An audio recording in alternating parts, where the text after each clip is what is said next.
Let's take a look at some of the startup 3D meshes that we can find inside ZBrush. I'm going to go up to my tool palette, click on the palette handle and drag that over to the right hand side. You'll notice that you have a button here which is your current active tool. If you click on that, you're going to notice a shelf here that says Startup 3D Mesh. So click on one of these. I'm going to choose the gear. I'm going to click and drag and draw that into my canvas. I'll hit the Edit button to make that editable so that I can rotate it around my scene.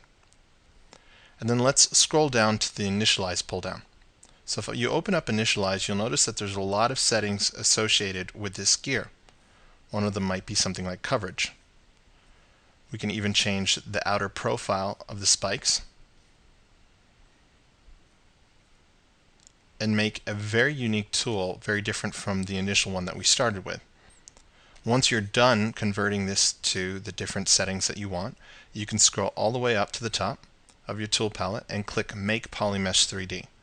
Once we click Make Polymesh 3D, that'll make this tool editable, meaning that we can start working on it and sculpting on it. So I'm going to hit Control D twice just to add a little bit more resolution to this. And I might choose something like my blobby brush. And I can start sculpting away. Let's take a look at another tool inside ZBrush. So I'll hit the letter T, which is also the keyboard shortcut for edit, and then Control N to clear that. Again, I'm going to go to the active tool icon, open that up, and then choose something else. Click and drag to draw that into your canvas, and then again hit the Edit button so that we can start working with it. Now let's scroll back down to Initialize. Now when you open up Initialize for this different tool for this spiral, you'll notice that we have several different settings. Each initial primitive is going to have its own settings here under Initialize. So this one also has coverage that we can turn up or down. We can change the thickness and many different attributes. So I suggest when you're new to ZBrush, just jump into this tool palette here, check out each one of these primitives and see what you can do. So again, now that we're done changing these initial settings, I'm going to go up to Make Polymesh 3D and then we can start sculpting.